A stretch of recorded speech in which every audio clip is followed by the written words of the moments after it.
Hi viewers, welcome to our channel. ప్రస్తుతం మనతో పాటు ప్రముఖ political analyst and cine producer ట్రిప్నెన్ చిట్టిబాబు గారు ఉన్నారు. వారితో ఒకసారి మాట్లాడదాం. సార్ నమస్కారం. నమస్తే. సార్ 2 రోజుల నుంచి ఇప్పుడు సోషల్ మీడియాలో ఒకటే వర్డ్ సార్, ఈవెన్ ట్విట్టర్లో కూడా బాగా ట్రెండ్ అయిపోయింది, సీజ్ ద షిప్ అని చెప్పేసి. అంటే పవన్ కళ్యాణ్ గారు అక్రమంగా బియ్యంని రవాణా చేసేస్తున్నారు అని చెప్పేసి ఆయన వెళ్ళడం, అక్కడ సీజ్ ద షిప్ అనడం, అదంతా కూడా సోషల్ మీడియా వైరల్ అయిపోతుంది. ఇప్పుడు ఇష్యూ కూడా రైజ్ అయిపోయింది. చాలా మంది మాట్లాడేస్తున్నారు, చాలా కాలం నుంచి ఈ అక్రమ రవాణా జరుగుతుందని చెప్పేసి 45,000 కోట్లు అని అంటున్నారు, వైసీపీ హయాంలో జరిగింది అంటున్నారు, ద్వారంపూడి ఇన్వాల్వ్మెంట్ కూడా ఉంది అని కూడా చెప్పేస్తున్నారు. సార్ ఏం జరుగుతుంది, మీరేం చెప్తారు? అది అసలు ఇదంతా ఒక బిల్డప్ మ్యాటర్ తప్పితే, ఇప్పుడు ఆల్రెడీ ఈయన వెళ్ళటానికి ముందు రోజే కలెక్టర్ సీజ్ చేశారు షిప్.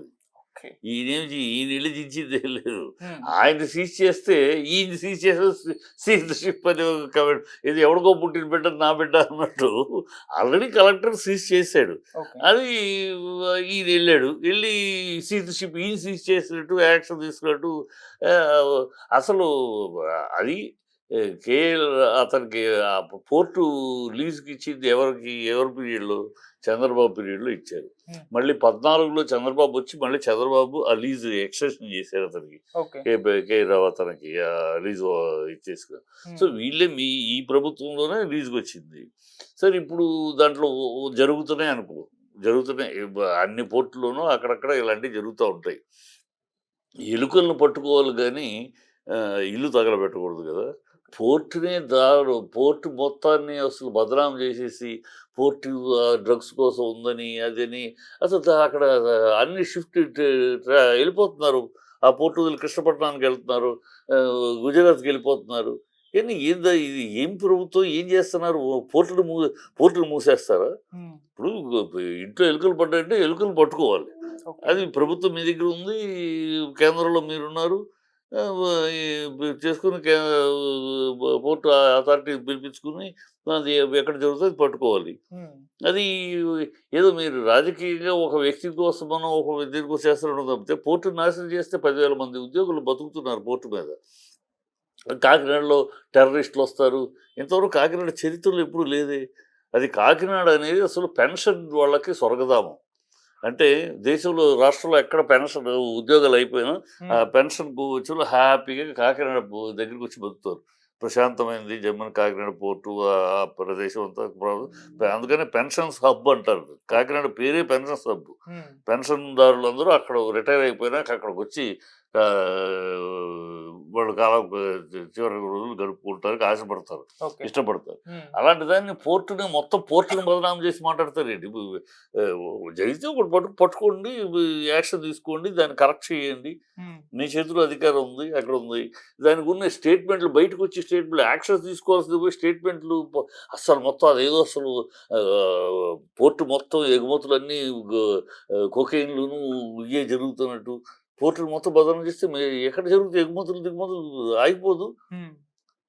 బదనాం చేసుకుంటే మా పోర్టుని ఏమి విచక్షణ ఉంది, వీళ్ళకి ఏం ఆలోచన ఉంది, ఏదో షో కోసం ప్రెస్ అదే అంటున్నారు, నజేజ్ కూడా అంటున్నారు కదా సినిమా షూటింగ్ లాగా చేశారు. అలాగే ఉంది సినిమా షూటింగ్, సినిమా స్టేట్మెంట్ లాగా. అది ఉందంటే పట్టుకున్నారా, పట్టుకుంటే ఎలా జరుగుతుంది ఏంటి? ఇప్పుడు 1000 లారీలు తిరుగుతూ ఉంటే 16 మంది ఉన్నారంటాడు. అది ఎవరు చూడాలి? మీ అధికారంలో ఉన్నారు కదా. 1000 మంది ఉంటే 16 మంది ఎలా ఉన్నారు, ఏంటి, ఎందుకు ఉన్నారు, ఎందుకు తక్కువ ఉన్నారు, దాని రిక్రూట్మెంట్ ఏం చేయాలి, చెయ్యండి. అది 16 మంది ఉన్నారని దాన్ని ఏదో ఎవరో చేసినట్టు మీ అధికారంలో ఉన్నారు, మీ ప్రభుత్వం మీ పైన కింద మీరే అది చెయ్యాలి. దానికి పరిష్కారాలు ఏంటి, దాంట్లో ఏంటి లోపం ఉంది, ఆ లోపాలు సరిదిద్దే బాధ్యత మేము చేసుకోవాలి. కానీ ఇది కూడా ఎవరి మీదో నెట్టేసి ఆ గత ప్రభుత్వం అని ఇది పిచ్చి. గత ప్రభుత్వం చంద్రబాబు ఇచ్చాడు అతనికి లీజు 14లో, అంతకుముందు అతను ఇచ్చాడు పీరియడ్, తర్వాత 14లో రెన్యువల్ చేసింది ఆయనే పోర్టు లీజుది. అదే జరుగుతుంది. సో అది మరి తప్పు లీజు, అతను పోర్టులో తప్పులు జరుగుతుందంటే ఎవరిది లీజు చేసుకున్న అతని బాధ్యత కదా. అది ఇచ్చింది చంద్రబాబు కదా, మరి చంద్రబాబు నానాలి కదా. ఇవన్నీ ఒకళ్ళ మీద నిందలేయటం కాదు. మళ్ళీ వైసీపీ గవర్నమెంట్ వచ్చింది, మరి వాళ్ళు కూడా ఆపే ప్రయత్నం చేయలేదు. వాళ్ళు ఇప్పుడు జరుగుతుంది, అది దద్దా జరుగుతుంది. దొరికినప్పుడు దొరుకుతారమ్మా. ఈ స్మగ్లింగ్ చేసే వాళ్ళంతా ఓపెన్ గా చేయరు కదా. ఓపెన్గా చేయరు. అక్కడ కుమ్మక్క అవుతారు వాళ్ళతోటి, అక్కడ స్టాఫ్లతోటి అన్నీ జరుగుతాయి. అది ఆ కుమ్మక్క అయ్యి అది జరుగుతూ ఉంటుంది దొరికినప్పుడే. ఎర్రచందనం రోజు జరుగుతుంది. దొరికినప్పుడే ఎర్రచందనం దొంగలు, దొరకనప్పుడు వాళ్ళు దొరకకుండా చేసుకుంటూ పోతూ ఉంటారు కదా. ఇక ఆ, వీళ్ళకి దొరికారు, సంతోషం సంతోషం, మీకు దొరికారు, ఇన్వెస్టిగేషన్ చేసి దొరికారు, పట్టుకుని రెస్టిఫై చేయండి, దానికి కరెక్ట్ మార్గాలు చేయండి, ఎందుకు తక్కువ ఉన్నారు, తక్కువ రిక్రూట్ చేయించండి డ్రైవర్ని, ఎక్కడ ఆఫీసర్స్ ఎవరు తప్పు చేస్తున్నారు, ఆఫీసర్ సస్పెండ్ చేయండి, మీ ప్రభుత్వమే కదా పైన కింద, చెయ్యండి. దాన్ని వదిలేసేసి ఉన్నాయి దాని క్రోనీ పాయింట్స్. గత ప్రభుత్వం గత ప్రభుత్వం గత ప్రభుత్వం గత ప్రభుత్వం కన్నా ముందు మీరు ఇచ్చిందే కదా, అదే కంటిన్యూ అవుతుంది. మీరేం పీకారు మరి 14 నుంచి 15? ఇవాళ ఒక రోజులో మొదలైంది కదా కదా. ఇదంటే అక్కడ దందా, ఇలాంటి ఇది ఎప్పటి నుంచో జరుగుతుంది. ఆ ఒకటి జరుగుతుందని దాన్ని పట్టుకుని మొత్తం అసలు పోర్టు మొత్తమే దివాళా కోరు పోర్టు అన్నట్టు మొత్తం ఆగిపోతుంది కదా. 10,000 మంది ఉద్యోగుల జీవితాలు నాశనం అయిపోతాయి కదా. ఒక తప్పు చేయదు. అందుకని అంటున్నా, ఎలుకలు ఉన్నాయంటే ఎలుకలను పట్టుకోండి.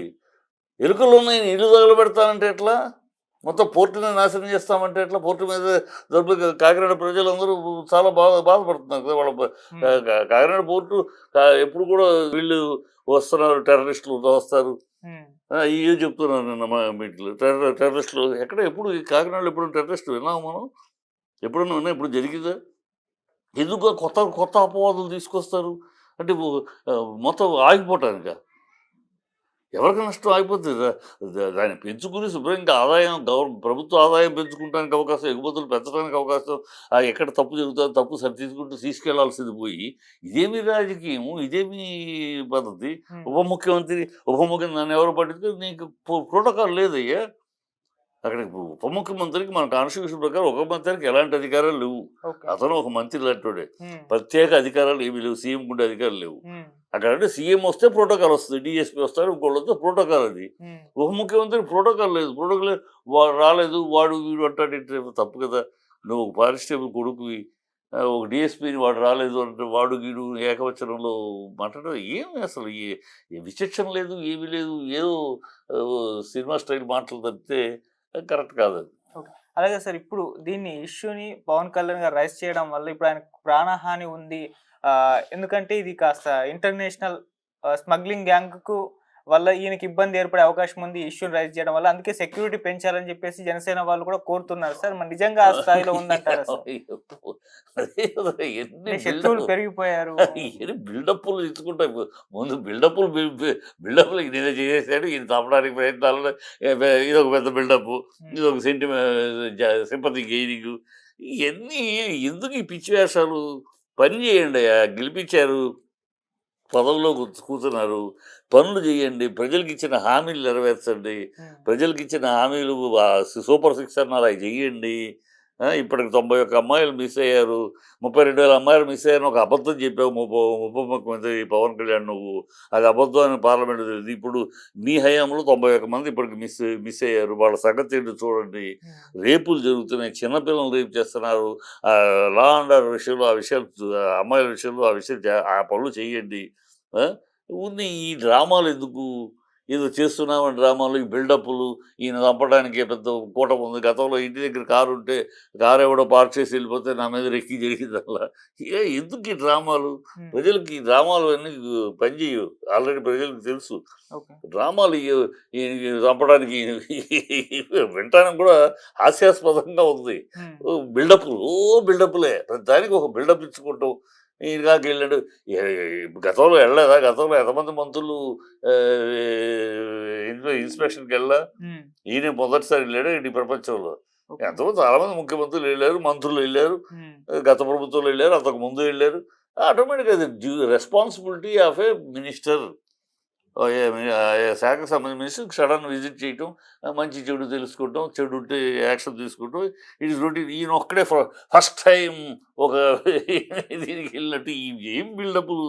మీరు చేసే పని, it is your responsibility. You are just discharging your responsibility.